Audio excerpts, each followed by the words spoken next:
Hi every one, welcome to framing லேட்டன் YouTube channel. And எல்லோரும் எப்படி இருக்கீங்க? சூப்பராக இருப்பீங்கன்னு நினைக்கிறேன்.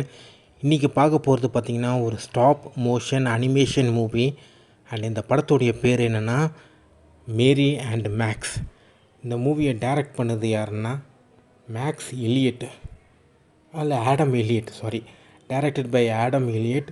இவர் டைரக்ட் பண்ணி இதுதான் நான் ஃபஸ்ட்டு மூவி பார்க்குறது. இதுக்கு முன்னாடி இவர் வேறு என்ன மூவி டைரக்ட் பண்ணாருன்னு கூட எனக்கு சரியாக தெரில. அண்டு இதுதான் ஃபஸ்ட்டு மூவி நான் பார்க்குறது. ஸோ இதுதான் இவருடைய பேரையே நான் இப்போ தான் முதல் தடவை கேள்விப்படுறேன். இந்த படத்தை நான் ஏற்கனவே கேள்விப்பட்டிருக்கேன். ஆனால் இதோடைய என்னோடய வாட்ச் லிஸ்ட்லேயே இருந்திருக்கு நிறைய தடவை. பட்டு இந்த டேரக்டர் பேர் இப்போ தான் முதல் தடவை கேள்விப்படுறேன். அண்டு ரொம்ப நல்லாவே எடுத்திருக்காரு. அண்டு இந்த மூவியில் வந்து வாய்ஸ் கேஸ்டிங் வந்து எல்லாமே சூப்பராக இருக்குது. ஒரு நல்ல ஒரு எமோஷ்னலான ஒரு ட்ராமா மூவி. அண்ட் ஸ்டோரி டெல்லிங்லாம் எல்லாமே சூப்பராக இருக்குது. அண்ட் இந்த படத்தில் வாய்ஸ் கேஸ்டிங் பண்ணவங்க flip Seymour Hofmann, Dhoni கொலியட், Eric பானா என்னோடய ஃபேவரட்டான ஆக்டர். அப்புறம் பெத்தானி விட்மோர். ஸோ இந்த மாதிரி நிறைய பேர் பண்ணியிருக்காங்க. அப்புறம் நரேஷன் வந்து பார்த்திங்கன்னா பேரி ஹம்ப்ரிஸ் அவர் தான் பண்ணியிருப்பார். அண்டு ஸ்டோரியோட நரேஷன், அப்புறம் இந்த ரெண்டு கேரக்டரும் இன்ட்ரடக்ஷன் பண்ணுறது, அவங்களுடைய பேக் ஸ்டோரிஸ்லாம் சொல்கிறது, அது எல்லாமே பார்த்திங்கன்னா ரொம்ப நல்லாவே பண்ணியிருப்பாங்க. ஸோ எல்லாமே எனக்கு ரொம்ப பிடிச்சிருந்தது. ஸோ இந்த படத்தோட ஸ்டோரி வந்து பார்த்திங்கன்னா ஒரு 8 இயர் ஓல்டு மேரி டேசி அப்படின்னு ஒருத்தங்க ஆஸ்திரேலியாவில் இருப்பாங்க. ரொம்ப லோன்லியான பர்சன். சடனாக காஃப் வந்துச்சு. ஸோ அவங்க வந்து ரொம்ப லோன்லியான பர்சன். அண்டு அவங்களுக்கு வந்து பார்த்திங்கன்னா அவங்களோட ஸ்கூல்லலாம் பார்த்திங்கன்னா அவங்கள ரொம்ப புல்லிங் பண்ணுவாங்க. அண்ட் அவங்கள வந்து நிறைய பேருக்கு பிடிக்காது. அண்டு ஸ்கூலில் நிறைய பசங்களாம் நிறைய பேர் ஒதுக்கி வச்சுருவாங்க. ஸோ அந்த மாதிரி ஒரு பர்சனை அவங்களுக்கு வந்து ஃப்ரெண்ட்ஷிப் வந்து வேணும், அந்த மாதிரி ஒரு இதில் இருப்பாங்க. ஸோ ஃபைனலாக அவங்களுக்கு வந்து ஒரு ஃப்ரெண்டு ஒருத்தங்க கிடைப்பாங்க பென் பால் மூலமாக. அந்த நபருடைய பேர் வந்து பார்த்திங்கன்னா மேக்ஸு. அவர் வந்து பார்த்திங்கன்னா 44 இயர் ஓல்டு பர்சன். அவர் வந்து ஒரு அமெரிக்கன். அண்டு ஸோ இவங்களுக்கு நடக்கிற கான்வர்சேஷன், அதுக்கப்புறம் இவங்க ரெண்டு பேரும் ஒருத்தர் எப்படி புரிஞ்சுக்கிறாங்க, அதுக்கப்புறம் இவங்களுடைய லைஃப்பை ஒருத்தரோட லைஃப் வந்து எப்படி இருக்குது, இது எப்படி அவங்க அண்டர்ஸ்டாண்ட் பண்ணிக்கிறாங்க, எப்படி டேக் பண்ணிக்கிறாங்க. ஸோ இதெல்லாம் தான் அந்த படத்தோடைய ஸ்டோரி. ரொம்பவே நல்லா பண்ணியிருப்பாங்க. அண்ட் முக்கியமாக வந்து பார்த்திங்கன்னா மேக்ஸோடைய ட்ரிகர் பாயிண்ட்டு, அந்த சீன்லாம் பார்த்திங்கன்னா ரொம்ப டிஸ்டர்பிங்காக இருக்கும். ஏன்னா எனக்கு அந்த ட்ரிகர் பாயிண்ட்லாம் பார்க்கும்போது எனக்கு என்ன பார்த்த மாதிரி ஞாபகம் வந்தது. ஸோ அந்த சீன்லாம் ரொம்ப நல்லா எடுத்திருப்பாங்க. நிறைய விஷயம்லாம் கொஞ்சம் நிறைய பிளாக் காமெடி, டார்க்கான காமெடி நல்லா ஃபன்னாக எடுத்திருப்பாங்க. அமெரிக்கன் பாலிட்டிக்ஸு, கம்யூனிசமு, இந்த மெக்கார்த்தி, அது எல்லாமே இந்த மூவியில் வந்து இருக்கும். ஸோ எல்லாமே நல்லா எடுத்திருப்பாங்க. அதுக்கப்புறம் இந்த உலகத்தில் வந்து யாருமே அக்லி பர்சன் அப்படி ஒன்று கிடையாது, அந்த மாதிரி விஷயம்லாம் இதில் பேசியிருப்பாங்க. அதுக்கப்புறம் இந்த உலகத்தில் வந்து பேபிஸ்லாம் எப்படி பிறந்தாங்க அப்படின்ற ஒரு விஷயம் ஒன்று ரெண்டு பேருமே லெட்டரில் பேசுவாங்க. மேரியும் பேசுவாங்க, மேக்ஸும் பேசுவாங்க. அது செம்ம ஃபன்னாக இருக்கும். அண்டு ரொம்ப நல்லாயிருக்கும். அண்டு அவங்களுக்கு என்னென்ன விஷயம் தெரிஞ்சிருக்கோ அது மாதிரி அதை வச்சு பேசுவாங்க. ஸோ அவங்க வந்து ரொம்ப லோன்லியான பர்சன். அவங்களுக்கு வெளி உலகமே அவ்வளோவா தெரியாது. அண்டு ஸோ அவங்களுக்கு என்ன நாலேஜ் இருக்கோ அது வரைக்கும் பேசுவாங்க. ஸோ இது எல்லாமே ரொம்ப நல்லாவே எடுத்திருப்பாங்க. அதுக்கப்புறமா மேக்ஸோடைய ஒரு இது சொல்லுவாங்களே, அது பேர் என்ன,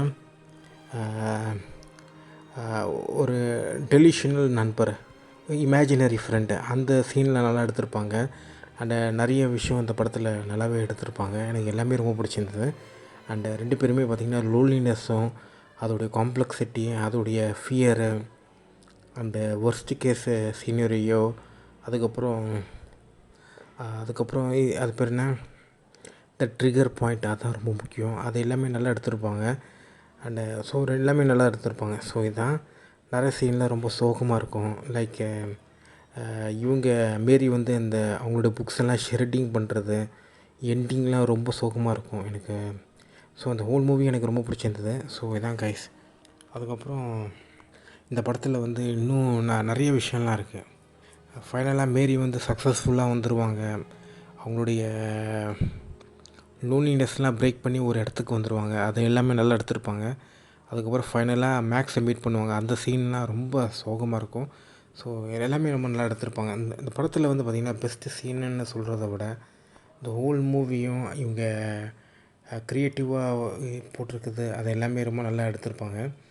அதுக்கப்புறம் அதுக்கப்புறம் வந்து பார்த்திங்கன்னா ஒரு சீன் வந்து ரொம்ப ஃபன்னியாக இருக்கும். அது வந்து என்னென்னா இவர் வந்து பார்த்திங்கன்னா ஒரு மேக்ஸ் வந்து ஒரு கம்யூனிஸ்ட்டு. எஃபிஐ வந்து அவரை விசாரிக்க வரும்போது அவரை மறந்துடுவார், அவர் கம்யூனிஸ்ட்டுன்ற விஷயத்த. அது எல்லாமே செம்மையாக சொல்லியிருப்பாங்க. அதுக்கப்புறம் நிறைய விஷயம் ரொம்ப சொல்லியிருப்பாங்க. அதுக்கப்புறம் ஒரு ஒரு இவரை பார்க்கும்போது, மேக்ஸை பார்க்கும்போது நிறைய பேர் வந்து அவரை மிஸ் அண்டர்ஸ்டாண்டிங் பண்ணிடுவாங்க. அவர் வந்து இப்படிப்பட்டவர், இவர் இப்படி இருக்கார், அப்படி இருக்கார். ஸோ அது எல்லாமே பார்த்திங்கன்னா அது இதில் வந்து சொல்லிடுவார். இந்த மாதிரி நிறைய ப்ராப்ளம் இருக்குது. ஸோ நிறைய பேர் வந்து ஒரு ப்ரீ அசம்ப்ஷன் திங்கிங்கில் இருப்பாங்க. ஸோ அந்த மாதிரி நிறைய விஷயம் அவர் சொல்லுவார். அண்ட் மேரியும் நிறைய விஷயம் சொல்லுவாங்க. அது எல்லாமே மேரிக்கு வந்து இருக்கிற ப்ராப்ளம்லாம் பார்த்திங்கன்னா ஒரு சில ப்ராப்ளம் வந்து மேக்ஸுக்கிட்ட வந்து சொல்யூஷன் இருக்கும். அந்த சீன்லாம் ரொம்ப நல்லாயிருக்கும். ஃபார் எக்ஸாம்பிள் வந்து பார்த்திங்கன்னா மேரிக்கு வந்து பார்த்திங்கன்னா ஸ்கூலில் வந்து பசங்க புல்லிங் பண்ணுவாங்க. இதுக்கு வந்து மேக்ஸ் வந்து ஒரு சொல்யூஷன் ஒன்று சொல்லுவார். அந்த மாதிரி வந்து ஸ்கூலில் ஒன்று புல்லிங் பண்ணுறாங்களா, அவங்ககிட்ட சொல்லு, நீ தான் ஹெவனில் வந்து இறந்த பிறகு ஹெவனில் நீ தான் சாக்லேட்டுக்கு இன்சார்ஜின்னு சொல்லு, அப்புறம் யாருமே புல்லிங் பண்ண மாட்டாங்கன்னு சொல்லுவார். அந்த சீன்லாம் நல்லா எடுத்திருப்பாங்க. அந்த சீனு, அந்த ஸ்டோரி, நரேஷனு, அந்த லெட்ரு மேரி வந்து படிப்பாங்க, இவருடைய நரேஷனு. அதுக்கப்புறம் மேக்ஸ் வந்து லெட்ரு படிப்பார், மேரியோடைய நரேஷன் வரும். அப்புறம் மேரி படிப்பாங்க, மேக்ஸோட நரேஷன் வரும். அதுக்கப்புறம் இன்னொரு ஒரு அன்னேம்டு நரேட்டர், அவர் வந்து பார்த்திங்கன்னா 2 பேருமே ஜாயின் பண்ணி ஒரு பேட்டர்ன் ஒன்று சொல்லுவார், ஸ்டோரி பேட்டர்ன். அது எல்லாமே நல்லாயிருக்கும். ஸ்டோரி டெல்லிங் ரொம்ப அமேசிங்காக இருக்குது. சவுண்ட் எஃபெக்ட்ஸ் அது எல்லாமே ரொம்ப நல்லா பண்ணியிருக்காங்க. மியூசிக் எல்லாமே ரொம்ப நல்லாயிருக்கு. அப்புறம் இந்த ஸ்டோரி நடக்கிற ஜியாகிரஃபி, அந்த லொக்கேஷன், அது எல்லாமே பார்த்திங்கன்னா ரொம்ப டிஃப்ரெண்ட்டாக நல்லா பண்ணியிருக்காங்க. மேக்ஸ் இருக்கிற இடமும் மேரி இருக்கிற இடமும் பார்த்திங்கன்னா கொஞ்சம் டிஃப்ரெண்ட்டாக இருக்கும். அது எல்லாமே நல்லா கேர்ஃபுல்லாக நல்லா பண்ணியிருக்காங்க. ஸோ எனக்கு ரொம்ப பிடிச்சிருக்கு கைஸ் இந்த படம். அண்டு இது வந்து கொஞ்சம் சோகமான ஒரு எண்டிங்கில் முடியும், வித் பாசிட்டிவான ஒரு ஸ்டோரி டெல்லிங்கோட, ரெண்டுமே மிக்ஸ்டாக இருக்கும்.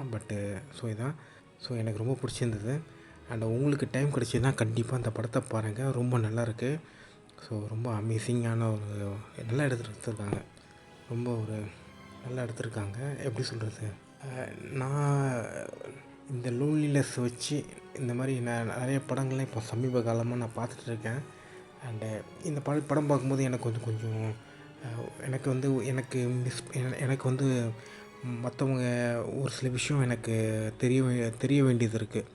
அது இல்லாமல் இந்த படத்தில் பார்க்கும்போது எனக்கு நல்லா கிளியரான பாயிண்ட்லாம் கிடச்சிருக்கு. முக்கியமாக அந்த ட்ரிகரிங் பாயிண்ட்டு, அதுலேருந்து எப்படி வெளியில் வரணும். ஸோ அது எல்லாமே அது வந்து ஒரு பாயிண்ட் இருக்கும், அந்த பாயிண்ட்டை நம்ம தாண்டி போகணும். அந்த மாதிரி விஷயம்லாம் நல்லா சொல்லியிருப்பாங்க. ஸோ எனக்கு ரொம்ப பிடிச்சிருக்கு. உங்களுக்கு டைம் கிடச்சிதுன்னா கண்டிப்பாக பாருங்கள். ஸோ அதுக்கப்புறம் என்னோடய ஹெல்த்தோடைய அப்டேட் சொல்லிடுறேன். என்னோடய ஹெல்த் அப்டேட் வந்து ரொம்ப டெரிபிளாக இருக்குது. பல்வலி வந்து ரொம்ப மோசமாக இருக்குது. அண்டு நிறைய பல் சம்மந்தமான சுற்றி இருக்க இடம்லாம் ரொம்ப டிக்கியாக ஆகிட்டே இருக்குது. இப்போவும் நான் அந்த ரெக்கார்டிங் பண்ணும்போது ஃப்ரண்ட்டில் இருக்க பல் வந்து பயங்கரமாக வலிக்குது. அண்டு நல்லா வலிக்குது. ஸோ முந்தாநேற்றுலாம் மாத்திரை தான் போட்டேன். ஸோ இனிமேட்டுக்கு எப்படி பண்ண போகிறான்னு தெரில. ஸோ இதான் கைஸ் என்னோடய ஒப்பீனியன். ஸோ இந்த பல்வலி ஹெல்த் ஒப்பீனியன் சொல்லிட்டேன், இதுவும் சொல்லிட்டேன். Health is bad, movie is good. So எனக்கு இந்த படம் பிடிச்சிருக்கு. உங்களுக்கு டைம் கிடச்சிதுன்னா கண்டிப்பாக பாருங்கள். ஸோ இதுதான். அதுக்கப்புறம் இன்னொரு விஷயம்னா, என்னோடய ஹெல்த் ஒப்பீனியனில் இன்னொன்று சொல்லிடுறேன். என்னோடய ரைட் சைடு ஃபேஸ் கம்ப்ளீட்டாக வலிக்குது. காலையில் எழுந்திரிச்சா வலிக்குது. அண்ட் நைட்டு ஒரு 3 மணி இருக்கும், கண் வந்து அப்படியே உள்ளே போன மாதிரி ஒரு ஃபீலிங் இருந்தது. ரொம்ப டெரபிளாக இருக்குது. ஸோ டைம் வந்து 7:16. அண்ட் இதுதான் என்னோடய ஒப்பீனியன். ஓகே. ஸோ உங்களுக்கு இந்த வீடியோ நீங்கள் டைம் கிடச்சிதுன்னா அந்த படத்தை கண்டிப்பாக பாருங்கள். ரொம்ப நல்லாயிருக்கு, ரொம்ப நல்லாயிருக்கு. ஸோ இதுதான். அண்ட் ரொம்ப டிப்ரெஸ்டு, லோன்லினஸ், இது எல்லாமே நல்லாவே எடுத்திருக்காங்க. அது நல்லாவே ஒரு ஸ்டோரி டெல்லிங்காக சொல்லியிருக்காங்க. ஸோ இதுதான். கண்டிப்பாக பாருங்கள். ஸோ உங்களுக்கு இந்த வீடியோ பிடிச்சிருந்தால் லைக் பண்ணுங்கள், ஷேர் பண்ணுங்கள், மறக்காமல் சப்ஸ்கிரைப் பண்ணுங்கள், உங்கள் நண்பர்கள்கிட்ட ஷேர் பண்ணுங்கள். And bye bye, take care, love you all. உங்களை நான் இன்னொரு மூவி ஒப்பீனியன் வீடியோவில் பார்க்குறேன்.